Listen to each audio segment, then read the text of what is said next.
మీ business ఏదైనా మీ ఊర్లో promotion చేయాలంటే అది సుమన్ టీవీతోనే సాధ్యం. ఇప్పుడే సంప్రదించండి.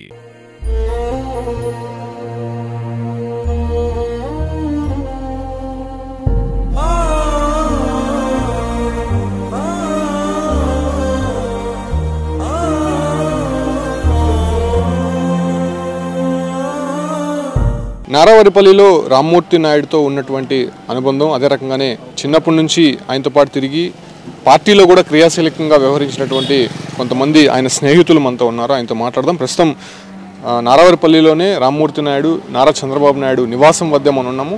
ఆయన నివాసానికి ఇప్పటికే అనేక మంది కూడా చేరుకుంటున్నటువంటి పరిస్థితి. వాళ్ళతో మాట్లాడదాం. సార్, ఏంటి ఆయన చిన్నప్పటి నుంచి ఎలా ఉండేవాడు? నారావారిపల్లి గ్రామంలోనే కాదు, ఆయన చంద్రగిరి నియోజకవర్గానికి మొత్తం కూడా సేవలు అందించారు, ఎమ్మెల్యేగా పనిచేశారు. సో ఆయన గురించి ఏం చెప్తారు? అసలు చిన్నప్పటి నుంచి మీతో ఎలా కాదు కానీ ఎమ్మెల్యేగా బాబుగా చంద్రబాబు నాయుడు గారు రాజకీయాలు దిగినప్పుడు కలిసి తిరిగేవాళ్ళం. ఈయన ఎమ్మెల్యే అయిన తర్వాత కాన్స్టిట్యూన్సీని బాగా డెవలప్ చేశారు. అందరితో కూడా బాగా కలిసిమెలిసిపోయేవాళ్ళు. బట్ ఇది జరగాల్సింది కాదు. అంటే ఆయన చిన్నప్పుడు తండ్రితో కొంత సహాయంగా ఉండేవాడు. ఆ తర్వాత కొన్ని కళా ప్రదర్శనలు చేసేవాడు. ఆ తర్వాత కొన్ని కాంట్రాక్టులు, ఎమ్మెల్యే అయ్యాడు. సో అన్ని రంగాల్లో కూడా ఆయన అందిపుచ్చుకుంటూ వచ్చాడు. గ్రామస్తులు కావచ్చు అంటే ఆయనకు ఉన్నటువంటి స్నేహితులు అనుబంధం ఎలా ఉండేది? ఫాదర్తో కూడా చాలా బాగా ఉండేవాడు. కలిసిమెలిసి అందరితో గ్రామస్తులతో కూడా బాగా కలిసిమెలిసి తిరిగేవాడు. కళా నాటకాలు వేయడం కానీ ఇట్లాంటివి కూడా కొంచెం కళా అభిమానం ఉండేవాడే. కాకపోతే బాగా వ్యవసాయం చేసేవాడు, తర్వాత కాంట్రాక్ట్స్ చేసేవాడు. తర్వాత రాజకీయంగా ఆయన ఎమ్మెల్యే అయిన తర్వాత కాన్స్టిట్యూన్సీని బాగా డెవలప్ చేశాడు. జరిగింది. అంటే సంక్రాంతికి ఒక పండుగ వాతావరణం నారావారిపల్లిలో కనిపిస్తూ ఉంటుంది. ఎవరు ఏ స్థాయిలో ఉన్నా ఎక్కడున్నా కూడా నారావారిపల్లిలో రావడం అనేది ఒక నియమంగా పెట్టుకున్నారు. సో ఆ సమయంలో అందరూ కలిసి కూడా ఉంటారు. అప్పుడు ఎలా ఉండేది నారావారిపల్లి? ఇది నారావారిపల్లిలో సంక్రాంతి నిజంగా సంక్రాంతి వచ్చిందా అనే విధంగా అందరూ కూడా ఫ్యామిలీ అందరూ అన్నదమ్ములు అందరూ కలిసేవాళ్ళు, బంధువులంతా వచ్చేవాళ్ళు. ఇక్కడే ఒక సంక్రాంతి పండుగ వాతావరణం బాగా ఉండేది. కాన్స్టిట్యూన్సీలో కూడా అందరూ కూడా వచ్చి కలిసేవాళ్ళం. ఒక పండుగ వాతావరణంలో జరిగేది సంక్రాంతి ఇక్కడ. ఎందుకంటే చంద్రబాబు నాయుడు గారు కూడా సంక్రాంతి ఖచ్చితంగా వాళ్ళ ఫ్యామిలీతో ఇక్కడికి వస్తారు. అప్పుడు బ్రదర్స్ కానీ సిస్టర్స్ కానీ అందరూ ఇక్కడ కలిసేవాళ్ళు, సంక్రాంతి పండుగ చేసుకుంటుంటారు. అది. సో గ్రామస్తులు ఉన్నారు సార్, ఎలా ఉండేవాళ్ళు మీతో? ఆయన ఇక్కడ గ్రామానికి వస్తే అంటే గ్రామం నుంచి ఆయన హైదరాబాద్కి షిఫ్ట్ అయిపోయారు, అక్కడే ఎక్కువ సమయం గడుపుతున్నారు. ఎప్పుడన్నా వచ్చేటప్పుడు ఎలా ఉంటారు? మీతో ఎలా మాట్లాడారు? మేము ఎక్కువ కాలం రామ్మూర్తి నాయుడుతోనే మేము ఎక్కువ కాలం గడిపాము. ఆ ప్రయాణంలో భాగంగా చంద్రబాబు నాయుడు గారు ఎమ్మెల్యేగా కంటెస్ట్ చేయటం, ఆ ఎలక్షన్లో ఇతను చేసిన సహాయము, ఇతను చేసిన పని తీరు ఆ గెలుపుకు ముఖ్య కారణమైంది. ఆ రోజు ప్రజలతో మమేకమై క్యాడర్ని పటిష్టమైన రీతిలో అందరినీ డెవలప్ చేయటం, అతను ఎమ్మెల్యేగా కంటెస్ట్ చేసినాక మా సమస్యల పట్ల కూడా అన్నీ మమ్మల్ని తీసుకొని పోయి హైదరాబాద్ వాళ్ళందరికీ చెప్పి పనులు కూడా చేసేవాళ్ళు. చిన్న వాళ్ళతోనే ఎక్కువ మమేకమై మాస్ లీడర్గా మాస్లోనే ఉండి చాలామందికి చాలా విధాలుగా వాళ్ళు కోరిన కోరికలను అతను తీర్చేవాడు. ఒక పటిష్టమైన నియోజకవర్గంలో ఈ మండలాలంతా కూడా పూర్తి మెజార్టీ 15,000తో ఆ కాలంలో అతను గెలవడం జరిగింది. అతను లేని లోటు మాకు ఆ రోజు కూడా ఇప్పుడు కూడా జరుగుతూ ఉంది. ఈరోజు బ్యాడ్ డే. ఈరోజు మేము అంతా కూడా జీర్ణించుకోలేకపోతున్నాము. అతనితో ఎక్కువగా మేము అటాచ్మెంట్ ఎక్కువగా, దాంతో మా తరఫున పెద్దానికి చెప్పేవాళ్ళు కానీ మా యొక్క కష్టసుఖాలు నేరుగా అతను తీసుకొని ఒక మధ్యవర్తి అనకూడదే కానీ మనిషి లేకపోవడం అనేది మాకు ఇది. ఈ గ్రామంలో చంద్రబాబు నాయుడు స్టూడెంట్ లైఫ్ నుంచి కూడా ఈ గ్రామానికి అతనికి కొద్దిగా గ్యాప్ ఏర్పడింది. తమ్ముడే అన్నీ చూసుకునేవాడు.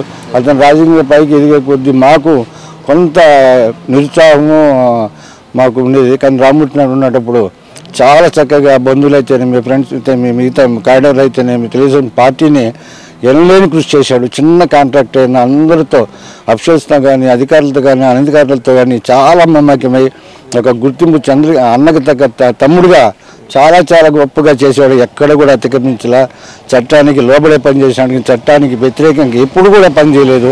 ఇప్పుడు గతంలో జరిగిన ప్రభుత్వంలాగా అతని తమ్ముడే సీఎం తమ్ముడైనా కూడా ఏ రోజు పదలకుండా సమస్యల పట్ల అవగాహనతో ఎంత సమస్య అయినా సరే నేరు అధికారులతో మాట్లాడి వాళ్ళంతా మాట్లాడి ఒక డెవలప్మెంట్ కూడా కుంటుపడింది. ఆ లోటు ఇంకా ఎవరు తీరుస్తారో మాకు తెలియదు. చాలా బాధగా ఉంది. గ్రామంలో అందరూ కూడా ఇంకా ఎదురు చూస్తున్నారు అతని చివరిసారి దర్శనానికి. అంటే సంక్రాంతికే కాకుండా మామూలు రోజుల్లో కూడా వచ్చేవాళ్ళ ఆయన ఇండివిజువల్గా?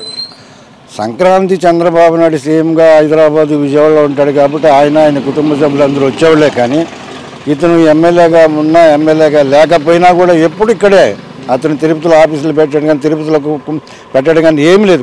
మొత్తం నారావారిపల్లె ఆయన ఇక్కడ ఉండటం వల్ల ఇక్కడ రోడ్లు కానీ ఇక్కడ చుట్టుపక్కల కావాల్సిన సదుపాయాలు రైతులకు కానీ అయితే మిగతా వాళ్ళకి కరెంటు కానీ ఇతర కూడా అతను ఉండబట్టి అవన్నీ జరిగినాయి.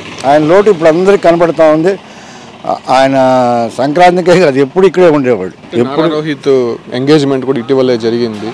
సో చాలా గ్రాండ్గా జరిగింది. ఈ సమయంలోనే ఇలా జరగడం, సో గ్రామస్తులుగా ఏం చెప్తారు? ఇంతలోనే ఈ విధంగా జరగడం చాలా దురదృష్టకరమైన విషయం. ఎందుకంటే పిల్లలు పెళ్లి చూడడం తండ్రిగా ఒక ఆశ ఉంటుంది. అది జరగకపోవడం మాకు కూడా చాలా బాధ అనిపిస్తూ ఉంది. సార్ ఏం చెప్తారు సార్? ఒక 2 మాటల్లో చెప్పండి ఆయన గురించి. గ్రామంలో ఉంటాడు, అదే రకంగా కోల్పోయినట్లు బాధ వేస్తూ ఉంది. ఆయన చేసినట్టు పనులు మాకు ఇప్పటికీ అసలు అవి తలుచుకుంటే దుఃఖం వస్తూ ఉంది. కాణిపాకంలో ఆ రోడ్డు విస్తరణకి ఒకటి చూశాను నా వయసుకు నేను. ఆ రోజుల్లో ఆయన అంత దగ్గరుండి రాత్రి సాయంత్రం నుంచి మధ్యస్థం తెకపోతే మా 4 దాకా కూడా ఉండి దాన్ని తెంచి ఆ మధ్యస్థంలో అక్కడ అన్న మామ అని అందరినీ మమేకమయ్యి ఆ రోడ్డు విస్తరణ పనులు, అదే మాదిరి నీటిపారుదలలో కానీ ఇంకా చాలా వర్కులు చూసామంతా కూడా అప్పుడప్పుడు గమనించేవాడిని.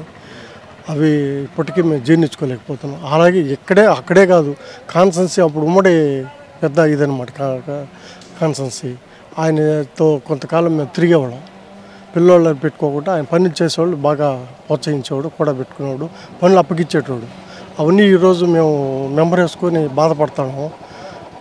పెద్దలు ఇద్దరు చెప్పినట్టు ఈ రోజుకి మాకు ఎంతో బాధ అనిపిస్తూ ఉంది, చెప్పలేము. ఆ లోటు ఇంకా అట్లా బాధపడుతూ చూడాలి.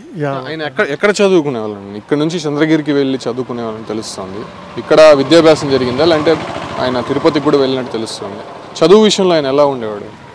ప్రాథమిక విద్య మొత్తం రంగంపేటలో జరిగింది. హై స్కూల్ అన్నలాగా హై స్కూల్లో కూడా చంద్రగిరిలో కూడా చదివింది. ఆ తర్వాత అతనికి ఉన్న ఇబ్బంది ఏమిటంటే వ్యాపారం చేయాలి, ఆ కుటుంబాన్ని పైకి తీసుకురావాలి అని చిన్న కాంట్రాక్టులు చేస్తూ చదువు మీద శ్రద్ధ తగ్గించి అన్నను ఎక్కువగా ప్రధానంగా తీసుకుని అన్న యొక్క డెవలప్మెంట్కి ఎక్కువగా తోడ్పడటం జరిగింది. దానివల్ల చదువుకోలేకుండా పెద్ద చదువులు మామూలు చదువుకున్నాడు. అతనికి చదువు అనేది కాదు, విజ్ఞానవంతుడు, ముందు చూపు కలిగిన వ్యక్తి, సమర్థవంతుడు. అతనికి చదివే లోటు ఏం కాదు. మిగతా అన్నింటిలో కూడా అతను అందరితో మమైకమే ఇది చేశాడు. ఇక్కడ ప్రాథమిక దశ అంతా కూడా ఇక్కడే జరిగింది, బయట ఎక్కడ జరగలేదు. చూస్తున్నాం కదా, ఆయన స్నేహితులు, ఆయన చిన్ననాటి నుంచి కూడా తిరిగినటువంటి వ్యక్తులు వీళ్ళందరూ కూడా చాలా బాధపడుతున్నారు. ఎందుకంటే ఆయన చంద్రబాబు సీఎం అయిన దగ్గర నుంచి కూడా లోకల్గా చంద్రగిరి నియోజకవర్గాన్ని కావచ్చు, అంటే ఆయన గ్రామాన్ని ప్రేమిస్తూనే వచ్చారు.